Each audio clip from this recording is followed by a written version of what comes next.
Michael O'Leary Jr.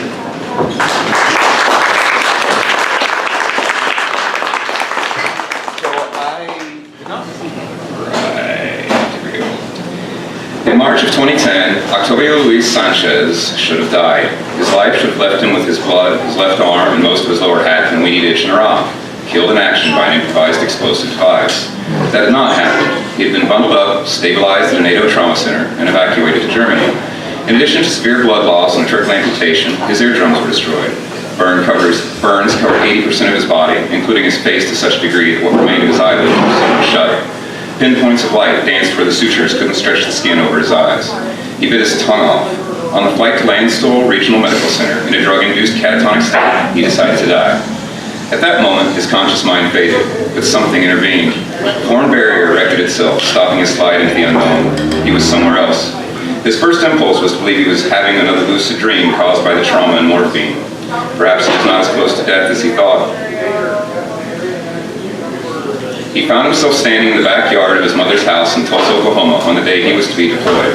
Laundry hung on the pentagram clothesline, drying slowly in the humidity of midsummer. Toys used by his sister's kids littered the yard. His mother was not happy with his decision to join the Marines, and she had been cold that day. She was not, however, present.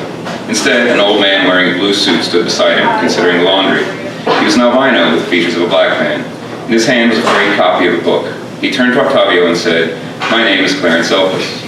Octavio stared at him but didn't speak. Clarence smiled and said, "I'm here to offer you a choice, Octavio. You can die.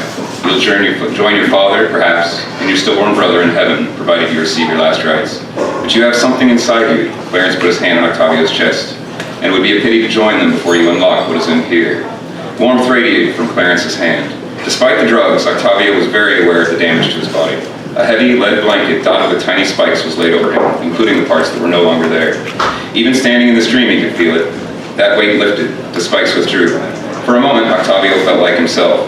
When Clarence lowered his hand, the blanket descended. Still, Octavio didn't respond. He wasn't sure what to say. "I need you to hold on until you get back to Walter Reed Hospital," Clarence said. "If you can do that, all this pain will be removed. You can start over. You can have your life back, whole and even better than before. I just need you to promise me one thing." Octavio said, "What do I have to promise?" Clarence said, "Help me defeat the cancer that is killing me." Octavio said, "How can I do that?" Clarence tapped his chest. "With what you have in here." Octavio had no idea what Clarence was talking about, but the offer was simple and Octavio didn't want to die. "I promise to help you defeat cancer," he said. Clarence handed Octavio the frayed book. Its clever bore a red hand holding up 2 fingers with the silhouette of a soldier inside.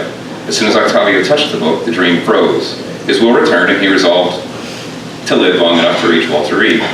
Through countless surgeries, transfusions, and a deluge of drugs, Octavio clung to life. The certainty concerning the authenticity of the dream never faltered, keeping him sane throughout the 3-week process.